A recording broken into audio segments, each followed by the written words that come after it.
Warahmatullahi wabarakatuh. Perkenalkan, nama saya Dewi Maharani. Jangan lupa like, share, and subscribe.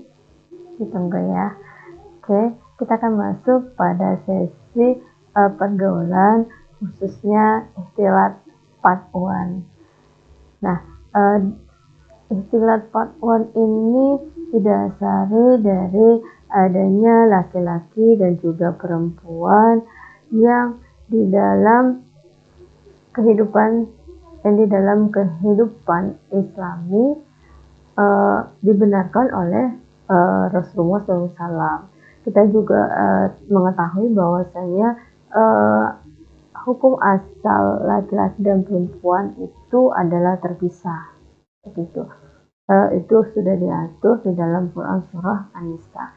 Dan dalil-dalil syara yang mengatur muamalah syariah antara laki-laki dan perempuan juga telah jelas, sudah sangat dijelaskan di banyak forum. Nah, istilah ini kita bisa lihat dalam dua hal, yaitu kehidupan umum dan juga kehidupan khusus. Nah, kehidupan umum berarti adanya laki-laki dan perempuan di tempat-tempat umum yang siapapun memasukinya tidak memerlukan izin. Itulah arti dari kehidupan umum. Sedangkan kehidupan khusus adalah di tempat-tempat yang siapapun memasukinya memerlukan izin, seperti halnya di rumah. Nah, kehidupan umum seperti di rumah itu sudah jelas duduk perkaranya. Kehidupan para wanita di dalam rumah itu bersama mahram mereka, bukan bersama orang asing. Kecuali jika ada nas ataupun hadis dalam kondisi tertentu atau ada alasannya, seperti bersilaturahmi. Nah, dalam hal ini boleh bersilaturahmi, boleh saja kerabat menyambung hubungan dengan kerabatnya meskipun bukan mahram, ya. Walaupun kita bukannya saudaraan, tetapi ketika ada kerabat sepupu misalnya, itu kan tidak mahram, tetapi ketika dia mau datang menemui kita, ya boleh saja begitu. Nah, tetapi tetap ada aturannya. Misalnya seseorang yang mengucapkan salam kepada sepupunya dalam hari-hari besar atau hari raya. Nah, tentu tanpa kholwat dan tanpa tersingkap aurat, ataupun tetap sesuai dengan syariat Islam, tanpa kholwat, tanpa berduaan. Nah, contoh juga seseorang pergi bersama orang tuanya atau bapaknya atau pamannya dan menyambung tali silaturahmi ke tempat lain. Nah, itu kan bisa jadi tidak termasuk mahram pada saat misalnya ke rumah teman orang tua kita. Tidak masalah. Adapun juga kehidupan umum. Nah, itu tadi kan kehidupan khusus. Dan saya akan jelaskan kehidupan umum yang normal ya. Nah, jika di situ ada keperluan yang dibenarkan oleh syariat yang mengharuskan adanya pertemuan pria dan juga wanita, ikhwan ataupun akhwat, laki-laki dan perempuan, maka boleh terjadi pertemuan itu sesuai ketentuan syariat. Dalam hal ini hukum-hukum syariat mengaturnya. Jadi kalau ketemunya ini di kehidupan umum, di luar daripada rumah, maka boleh terjadi pertemuan itu, asal mengikuti aturannya. Yang pertama, wajib adanya intisol ataupun pemisahan. Nah, jadi ingat ketika kita keluar rumah, ketika kita sudah berada pada kehidupan umum, kita harus ingat wajib ada intisol ataupun pemisah barisan pria dari wanita. Jika keperluan yang syariah membenarkan adanya pria dan wanita untuk keperluan itu. Nah, jadi kalaupun kita ada keperluan yang mengharuskan kita kumpul, nah kita harus intisol ataupun pemisahan. Jika keperluannya sama bagi orang-orang yang bertemu ataupun berkumpul. Misalnya, adanya pria dan wanita untuk sholat atau menghadiri pengajaran ilmu, seminar dakwah, aktivis umum dari aktivitas dakwah ataupun semacam rapat atau seminar dan lain sebagainya.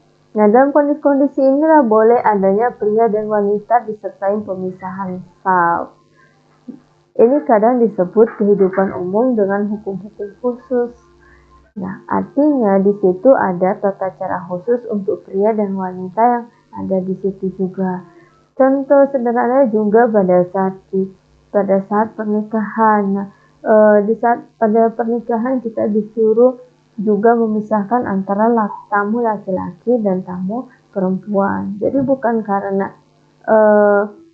sang pengantinnya udah sah, udah mereka ya boleh bersama, tetapi mereka menghadiri tamu ini kan ada tamu laki-laki dan ada tamu perempuan, dan ketika mereka berkumpul kan jadinya udah umum. Nah, ketika umum, apa yang membuat mereka bercampur?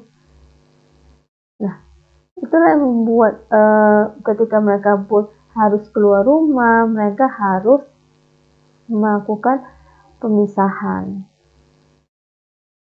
Nah, atau kedua,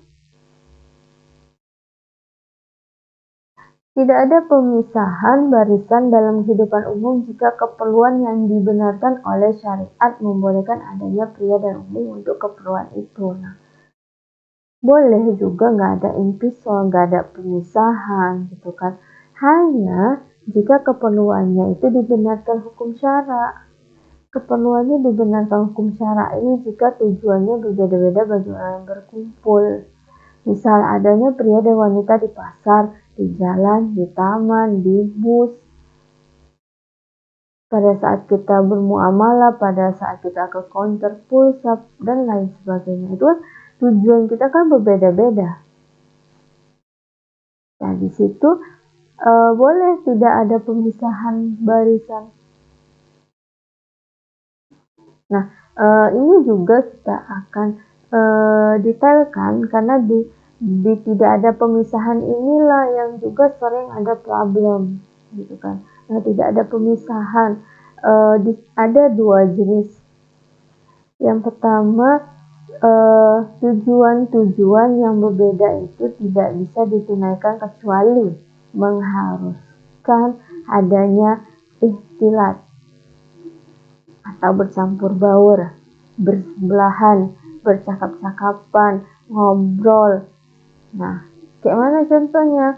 Ya, seperti jual beli di pasar.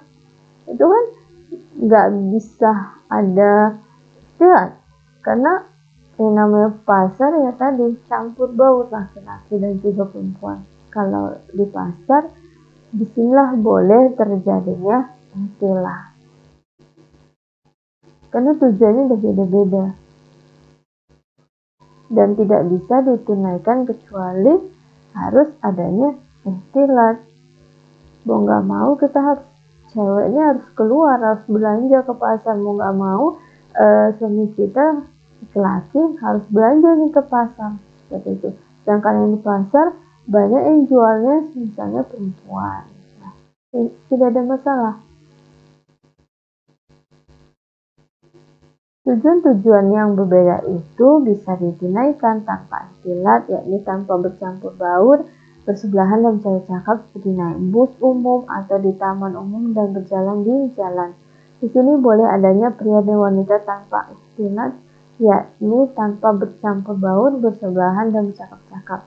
Namun, dalam kondisi demikian dimungkinkan secara bersebelahan, masing-masing dengan tujuannya sendiri tanpa bercakap-cakap bersama, seperti berjalan di jalan umum, di taman umum, naik bus umum, dan lain-lain.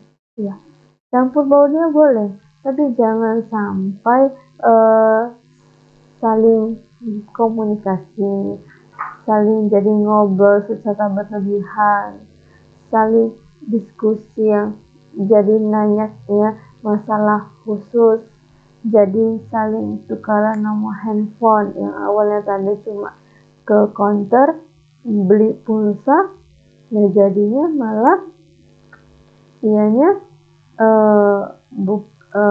minta nomor handphone, tukar-tukaran nomor handphone, saling tahu alamat rumah dan lain sebagainya. Nah, itu yang tidak diperbolehkan. Nah, kehidupan khusus juga seperti di rumah adalah kehidupan yang siapapun memasukinya memerlukan izin. Jelas. Adapun kehidupan umum adalah kehidupan yang siapapun memasukinya tidak memerlukan izin. Itulah kehidupan umum dan kehidupan khusus. Di antara kehidupan umum ini ada yang menuntut pemisahan barisan atau saf dan ada yang tidak menuntut pemisahan barisan atau saf. Di situ kesimpulannya ya. Jadi kita harus mengetahui ketika mana kehidupan umum dan mana kehidupan khusus. Ketika kita berada di rumah kita, maka itu menjadi kehidupan khusus. Nah, tetapi ketika kita berada di luar rumah, maka itu menjadi kehidupan umum. Rumah ini rumah sendiri ya, bukan berarti kita rumah kawan. Nah, itu menjadi kehidupan khusus bagi kita. Tidak, rumah kawan tetaplah umum gitu, khusus bagi kawan kita yang punya rumah. Adapun kehidupan umum adalah kehidupan yang siapapun masuknya tidak memerlukan izin. Nah, di antara kehidupan umum ini ada yang menuntut pemisahan barisan atau saf dan ada yang tidak menuntut pemisahan barisan atau saf.